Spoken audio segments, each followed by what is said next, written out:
Welcome to the 2014 Indy PR Legend Ceremony. Here we are today presenting the 7th Indianapolis PR Legend Award. Carl was our 2011 Legend, and he's going to come, and Carl told me he woke up this morning and had a cold, and so he's going to sound like probably Clint Eastwood with a pillow over his head. Donna and I have known each other for 66 years.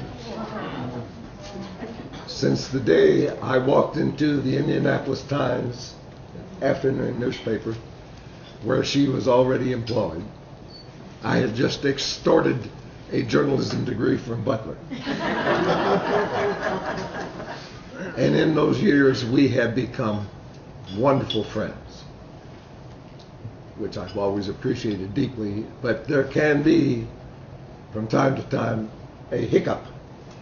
I came home one afternoon about a month ago and found a note from my wife on the kitchen table saying, Donna Mikels Shea called and said she needs to get even with you. I thought, what have I done? I found out.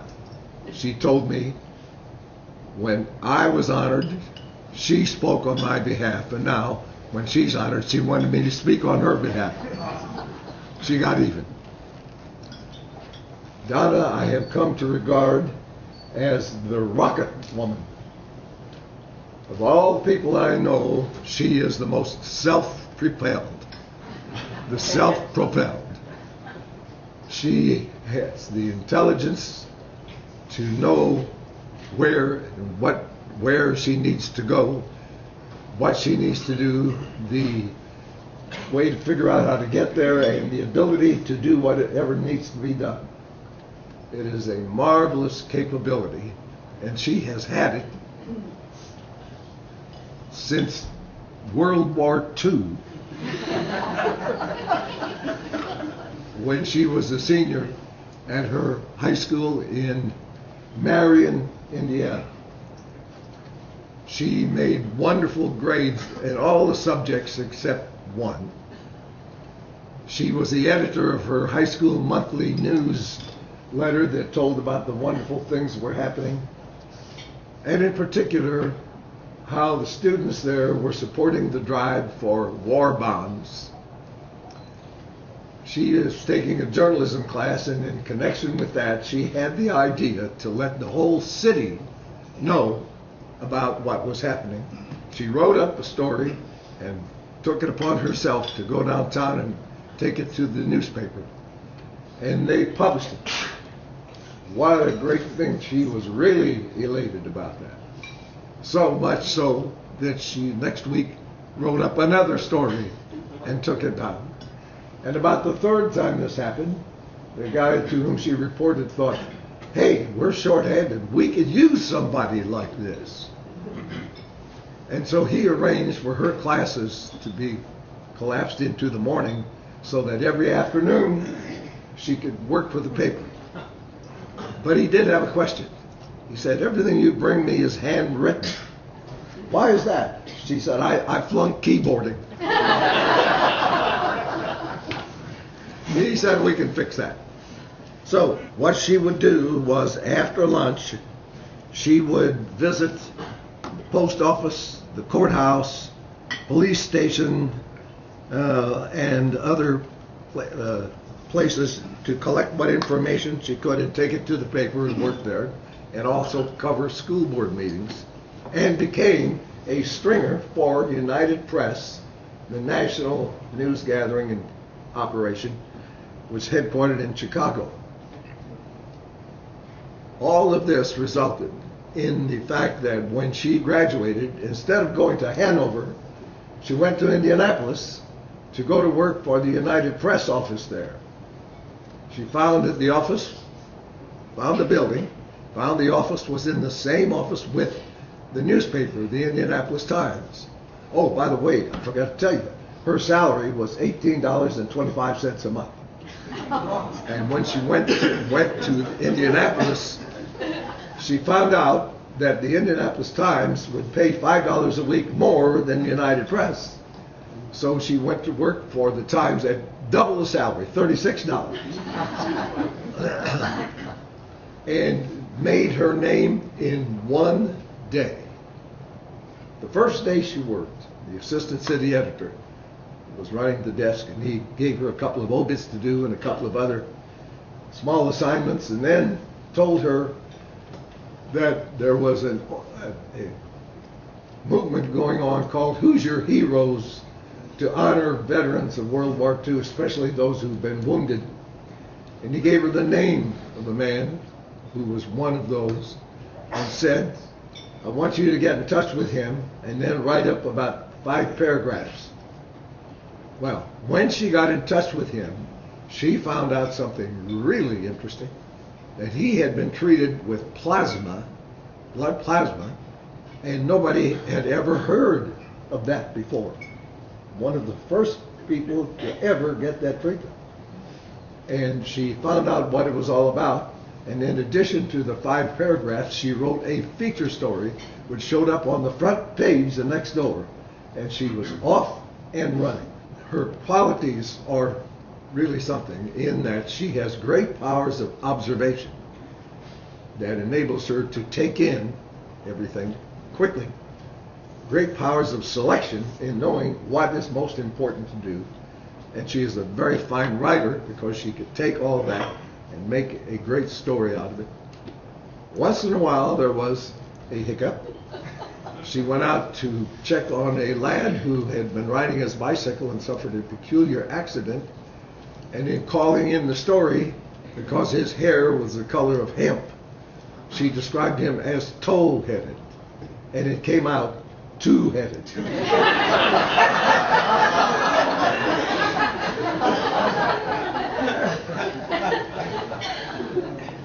Well, she had so many bylines that she became very well known. And not only in terms of her newspaper work, but she became involved with leading, if you recall, the Clothe the Child campaign, which became the community service to became United Christmas Clothing, the Community Services Council, the Casper program, the Shrine Train to Chicago. Her name became extremely well known. At this time, she also had become married to Cortland Shea, a fraternity brother of mine at Butler, and became a mother of 2. But in addition to becoming a mother of 2, she had obstetrical problems that kept her away from the Times, sort of bedfast. And with a mind as restless as hers, she needed to be occupied, and she discovered that there were new products on the market that were so desperate for attention that they would pay to get those products named in various places. And don't you know, she was off and running. That is how she became a public relations person, because she then worked her way from the Times into their whole new profession. The one is she's being honored here today. There are others who, because I remained at the Times, we did not have the everyday closeness that we once did, but we remained wonderful, wonderful friends. And I would consult her on occasion. I remember once leaving word for her that I needed some information of a particular kind. She has an extraordinary memory. When she called me on a Saturday afternoon about 3 o'clock to tell me what I wanted to know, she told me and told me and told me. And about 5:30 p.m., I said, Donna, I'm going to have to ring off because Polly's calling me to dinner. I think I'm really fortunate to be able to offer a cheer. Her hip hooray for Donna Mikels Shea. I am honored and delighted to have this opportunity to talk about Donna Shea. She is one of my all-time favorite people. Although I didn't meet Donna until I was 38 years old, it was not too late for her to change my life and shape my career. When I met Donna in 1991, she had already enjoyed a successful career in journalism, and she was a well-known PR Legend. I was a partner in my law firm, Riley Bennett Negloff, at that time. But at that time, I was solely focused on serving my clients by the billable hour. One particularly prickly client of mine had just left his CPA firm to start a nursing home business. On a long drive to court in northern Indiana, my client was telling me how he had quadrupled the size of his CPA firm in a very short period of time, which had paved the way for a large buyout and early retirement for him. That scenario sounded pretty good to me. So I asked him how he did it. He told me about an amazing PR woman who had been forced upon him by his home office. He didn't like her ideas at first, but once he grudgingly began to implement them, the results were miraculous. He told me her name was Donna Shea. She was like a corporate whisperer. She knew everyone in town, knew how to connect business people to each other to achieve synergistic and mutually beneficial results. I was intrigued. I had the opportunity to meet Donna Shea for the first time in December at a lunch at the Drake Hotel in Chicago before an Indiana Society of Chicago meeting. She was energetic, pleasant, congenial, and engaging woman who instantly made everyone, even the strangers like myself and my wife, who was also named Donna, comfortable and included in the group. She was incredibly articulate and demonstrated a photographic memory. She could captivate any audience with her humorous and entertaining stories about important people, places, and things. Among the most attractive of all Donna's admirable traits, which I observed that day, were her kindness, candor, and humility. She was not the least bit arrogant, conceited, self-important, or boastful. Despite being surrounded at that lunch by her friends who had names that were very well known and highly respected in our community, Bill Hudnut, Donna Mullinex, Richard Ford, Randy Carmichael, she remarked to me after one rather racy story, "Are you sure you want to be associated with this group?" My answer, of course, was yes. Donna Shea opened my eyes to a new world of civic service and community involvement. She placed me on the board of directors of Hemophilia of Indiana, in which her husband Fort served. And today I'm still general counsel for that organization. She introduced me to the Indianapolis Press Club and encouraged me to run for treasurer, which I did. She counseled me to run a self-deprecating campaign. So I took her advice and made a headshot poster of myself, affixing a pair of wax lips on a spring where my mouth was. The tagline was, "How do you know when a lawyer is lying?" The answer, his lips are moving. I won the election. Through my service on the board of directors and the executive committee of the Indianapolis Press Club, I got to know the club president, Tom Cochran, a radio TV personality. With Donna's help, that connection led to a board position on the 19th state, a small not-for-profit dedicated to preserving Indiana audio history. There I met Morton Marcus, the well-known economist, and Mary Weiss, the successful owner of WTPI radio station. As many of you know, Mary Weiss later purchased Indianapolis Woman magazine and asked me to serve on the company's board of directors. She also recommended me for the board of directors of the Central Indiana Better Business Bureau, which I ultimately chaired. I remain general counsel to the Better Business Bureau to this day. These contacts, which Donna Shea systematically engineered for my progressive development, helped me to be selected as one of the inaugural class of the Indianapolis Business Journal's 40 Under 40 in 1993. My class included such luminaries as Evan Bayh, Tony George, David Simon, and Mike Allen. I didn't belong in that group, but thanks to Donna and some of her friends' support, they inserted me there. After that selection, Donna introduced me to Chris Catterjohn, the then publisher of the IBJ. We hit it off, and I collaborated with Chris on my idea to institute an awards reception for the 40 Under 40 recipients at the Skyline Club, where, with Donna's help, I served on the board of governors. That reception has become a time-honored tradition at the Skyline Club, which my law firm has sponsored every year since its inception over 20 years ago.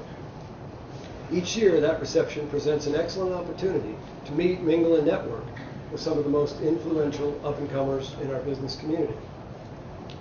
I could go on and on about Donna's contributions to my life and career because they've been so meaningful, and I've never known anyone else like her. She is truly unique and very special. She's always reading, thinking, connecting the dots, and has a constant stream of good ideas waiting to be implemented. In an uncharacteristically proud moment, Donna will confess that she doesn't have any bad ideas. Donna has taught me through her own actions the value of service to others. I now understand that putting others first is the key to success in life and in business. Donna never wants the limelight. She never seeks or accepts credit for her great ideas and good works. She works tirelessly behind the scenes and deflects all praise and compliments to favor those who she serves. She does all this with an amazing grace and enviable success. I'm so pleased and happy that Donna is receiving this well-deserved award. True to form, Donna downplays the accomplishment, saying that people would not be saying these nice things about her if she hadn't lived for 90 years. I beg to differ with this public relations guru, my mentor and good friend. This honor for Donna is not simply about longevity. Donna, people will be saying nice things about you, even if you hadn't lived for 90 years. However, by living for 90 years, you've given us the gift today of being able to say these nice things to you directly and in person. For that, we're grateful. So thank you, Donna, for all you've done for me and for others, and for the public relations industry, and for our community at large. We're so proud of you. Congratulations. I met Donna about 8 years ago because I made an impulsive decision. I was standing on the steps of the Soldiers and Sailors Monument, and I was looking across and saw the red awning of the Columbia Club. And at that moment brought back a flood of memories and feelings. I had a family attachment to the club. And in that instant, I made the decision that this is where I would have my book launch event, a book that was going to be published in a few months. And 5 minutes later, I was filling out an application to be a non-resident member of the club as I was still living in New York. And Larry Taylor, who's here today, was in the room. And I was telling him, he was the archivist and resident historian for the club at that time. And I was telling him about my big idea to have the event held at the club. And suddenly I realized that I had no idea who would really come to the event, maybe my family. I had lived here for a long time. And he said, oh, you should call Donna Shea. She's a terrific PR person. So I made a note of it. A couple of days later, I had lunch with someone totally unrelated, and her name came up again. So I started feeling like there was this big cosmic hand on my shoulder kind of urging me, call Donna Shea, why don't you just call her? So I did. And as I was talking with Donna, I was telling her I would like to maybe talk to her about hiring her as a publicist for me. And about my book and so forth. And on the phone, she pretty much just turned me down. Right on the phone. She said, oh, no, I really don't do that kind of work anymore. And besides, I'm going to Greece with my daughter. And, well, maybe if you send me the book, maybe I'll read it. And maybe if I like it, I'll let you know. So I've come to learn that if there's not a big fun factor involved in a project, that's sort of a negative for Donna. And maybe she didn't see the fun potential in that at the moment. But I'm happy to say we came to terms. And I knew that I was in for a very big adventure the first day that I picked Donna up for us to start working together on the event. She came to the car. She had a stack of legal pads, about a half a dozen pairs of rainbow-colored reading glasses, her cell phone, of course, and an array of telephone directories, which she then placed in the back seat of my car. And from that day on, every day was really an adventure. I never really knew who I was going to meet, where we were going to go, and it was sort of the unknown every day. But I have to tell you that she put together such a wonderful and diverse group of people that evening, and it is one that I will remember the rest of my life. And there's another person here today, Nancy Kriplin, sitting right here, who was there that evening. Nancy is a brilliant writer and biographer, and she said to me that night, she said, Carol, you've just managed to raise the bar on what it means to have a book launch party in Indianapolis. But I give all the credit to Donna. And since then, she continues to propel me in different directions, similar to what Bryce has mentioned. Telling me, you need to write this article, you need to talk to this person, you need to join this, you need to attend this. And oftentimes I will sit there and first reaction is, why would I do that? But I have come to trust her instincts because Donna sees connections in things that nobody really sees in the beginning. And every person, every encounter that I've had in Indianapolis since I moved back here, I can trace back to Donna. It's like there's this big spreadsheet of my life here, and she's at the top of the document. And so, you know, it's an interesting thing to observe how she puts all of this together. Donna, in addition to that, she has a way of, and the magic that sort of happens around her, I believe, is because she is able to live in the moment a lot of the time. She may weave stories about the past, but if you notice, she tells them so vibrantly like they're happening now. And I know that's true because if I ask her when something happened, she can't tell me the date. She can't tell me the decade, usually, or even the era it happened in. Once in a while. But she's so engaged in what she's saying. And she can tell the story in technicolor detail. And as I close out my comments about this, I wanted to share a story that I think illustrates this very well. A couple of years ago, Donna and I traveled to New York City together. And we made our way to the Algonquin Hotel. We were paying homage to the round table and looking at the memorabilia of Dorothy Parker and Robert Benchley and that wonderful group. And out of the blue, Donna said to me, Carol, you know, there have been people who have told me in my life that I sort of look like Angela Lansbury. Now, there was no photo of Angela Lansbury in front of us to prompt that comment. And I looked at her and I said, well, Donna, yes, I can see that resemblance. I can see where that could be true. A little later in the day, we attended a Broadway musical matinee. And afterwards, we decided to have an early dinner at Sardi's. You know, the restaurant with all the caricatures of theater stage actors. We're sitting there, and she says to me, Carol, you know, I was looking at gloves and in Saks Fifth Avenue, and there was a woman standing next to me. And I admired her coat, and I looked over and up at her. It was Angela Lansbury. I go, wow, Donna kind of giggled. You know, I thought, that was really remarkable, Donna. I will remember this. I reached for my glass of water to take a sip, and I looked up, and there was someone passing in front of our table. It was Angela. No kidding. Okay, no kidding. I was really shocked. I reached over, I put my hand on Donna's arm, and I said, Donna, did you just see who walked into the restaurant right in front of us? It was Angela Lansbury. I was shocked. She looked amused, but she didn't look all that surprised. And I have to tell you that I've thought a lot about that. In fact, I think I said to her, well, if we can start conjuring people up because you talk about them, maybe George Clooney will walk in here next, you know? And so I've thought about this a lot, and I think it's one of the things, in addition to this connectivity she can make, that really makes her so unique in the PR world. Well, not just the PR world, but the world in general. But we're talking about PR today. You know, when the portal is open, we're really in the moment. You know, ideas can flow through, inspiration, creativity, solutions to things, memories. And when you're really, really present like that, that's when things really happen. And I think Donna has a real gift around that. And I was thinking about, you know, how connected we all feel today with our devices. We think we're all on top of everything and we're so plugged in because there's so much to access in the world.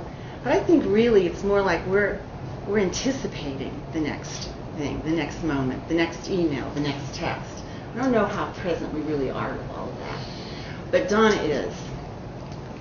And so what I want to say is that Donna, I thought about also that moment that I had those years ago where I acted on an impulse, a knowing that I had at that time. And I'm so glad I did because it led me to meet her. And she was my publicist and my mentor. But I'm very, very proud to say today that she is my dear friend. And I don't think anybody deserves this award as much as you. What wonderful tributes. Really, all three of you, and I'm sitting in my seat, Donna, wondering what it's like to be in yours. It's got to be overwhelming. Uncomfortable. Well, we commend you for all you've done for the city, for our profession, for journalism, for ideas, for spirituality and hope, and putting faith in people. No, really, you're a person that makes people feel good. And I think Carol hit some really key points just about, I wish I could be as tuned into things as you are, even 1/8 as much. So. You're very nice. This is very well wrapped, and we were going to send this to Alaska, but we decided instead to give it to you. Let's hear it for Donna. 2014 Indy PR Legend. There have been some fantastic, flattering remarks, but I want you to know that in this room, at the table, there are people who can tell the real story. Not so flattering, I might add. When I was asked to join this group many years ago by a professional PR person, I said, but I'm not a professional. And I don't know if they needed the dues or what, but he said join anyway. And I contend today that I am not, and never have been, a professional PR person. I think that going to work for a newspaper early in life was the greatest thing that could have ever happened to me. And I never planned to go into PR, and I didn't actually. It came to me. I won the worst national award you could ever get. There was a terrible, terrible network TV show called The Big Story. And Kelly, was it Marlboro cigarettes, or what was the other one? You don't know. I wasn't there. I wasn't there. That's right, she wasn't.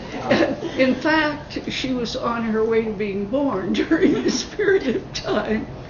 But I had a great city editor who loved me to come up with ideas for stories, and there was a terrible murder of a policeman, and they caught the offender, and the week before I'd done a story on Camp Atterbury. So I got the idea, they caught the offender, but the gun disappeared, so I remembered something called a mine detector. Now remember, this was all after the invention of movable type. I mean, mine detectors. So I went down, got a team from Atterbury, got a mine detector, found the gun, and somebody nominated me for this god-awful story called The Big Story. And but it paid $500, and I think I was still making $36.50 a week, Carl. I'm not sure. So, as Carl pointed out, I had some issues and was bedfast, and I had a great, what was it, Oliver typewriter, the great Olivetti, I think. So this outfit in New York was writing the script, and they sent me a very formal letter asking for information. And I had the typewriter, and I sent back a somewhat irreverent reply to some of their questions. And they sent the $500 and a plaque with my name spelled wrong. and a lifetime supply of these memorable cigarettes, Marlboro or something else. Since I never smoked, I gave them every month to Archie Shell, for which I'm really sorry. Those of you who knew Archie and his smoking. But in any case, this agency, the Gray Agency, I picked up my telephone, and they were calling me back, and they said, we laughed at something, I don't know what it was, and we have a client named Buffrin, and we'd like to pay you to get the name Buffrin in print with a capital B. And I said, why? And of course you all know why. They were protecting their generic name. So I had a friend at the Times who ran a column who was after the current governor, and I forget who that was, but I did something like when Governor something shows up, something will end his suffering and send a case of buffering. Now, how are you going to take that out of the... And I had friends in Evansville and friends in Fort Wayne. I got more buffering than you could imagine. And they sent me a very handsome check, and then they hired me. They said, Procter & Gamble is introducing something called Biz. And I thought, well, I can't get that in print. Well, anyway, I came to public relations accidentally, and I've never felt like a real professional. I think the reason I have this is that some of you members out there have been in cahoots. And I've never been in cahoots. You can't go there alone. You have to go there with someone.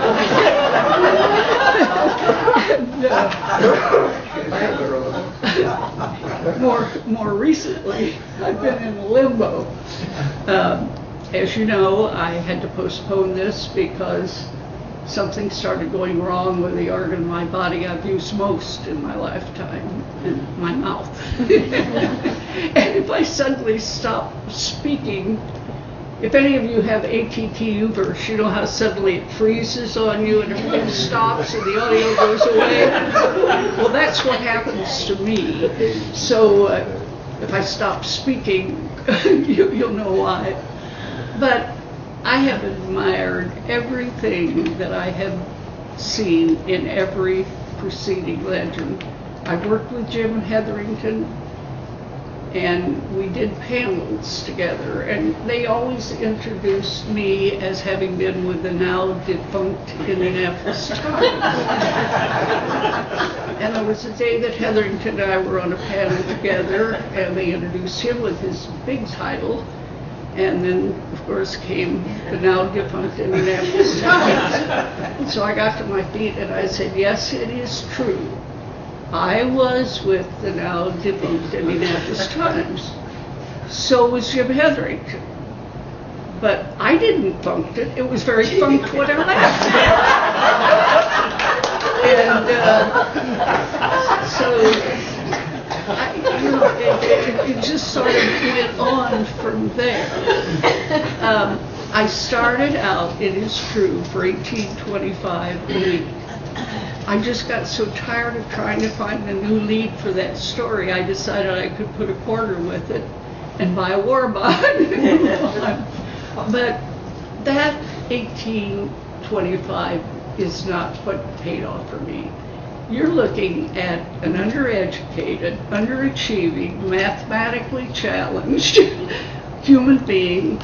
I've interviewed Eleanor Roosevelt, walked with Harry Truman, made Dwight Eisenhower furious at me when I dressed as a hotel maid, did a story from his room. Rode the elevator with Clark Gable when he went up to sign that piano, Myra. Who else? Oh, Christ talked about giving your skills away. And the greatest reward I think I've ever had from a project was one that I didn't get paid for mental health. I got the idea of whenever a celebrity came to town in July or September to get them to cut a public service spots for gift lift. So I taped Liberace, Bob Goulet, Forrest Tucker. How would I have ever met them in any other way? It's just been a great life. And speaking of life, I thought my last public appearance and tribute might be at Crown Hill, but I'm much happier to be here. With that, I have a small, well, actually I have 3 gifts to give you. One is I'm going to stop talking. And by the way, someone in this very room said, don't ask Donna Shea what time it is. She'll tell you how to build a clock.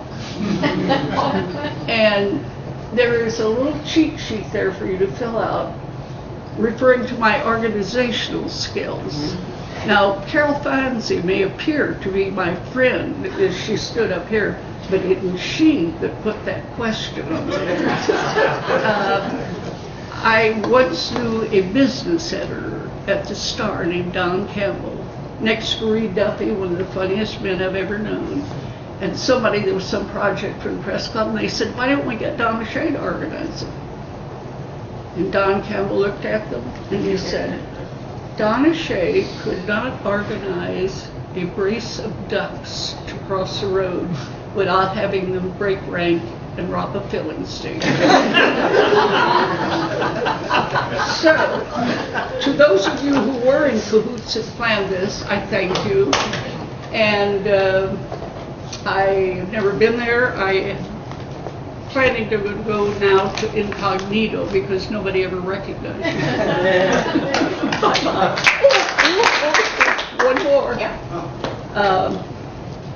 While we're giving out awards, I would like to present an award to someone who not just notified me in August, but helped carry this forward, put all the nuts and bolts together, put up with my computer, which also is ATT and therefore doesn't work. And where's Billy? Billy?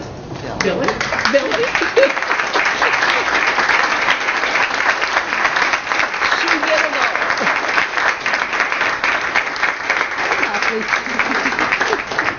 Really, she has. She's put together lists, she's done reservations, she's put up with the fact that my computer goes out more than I do, is like my hip.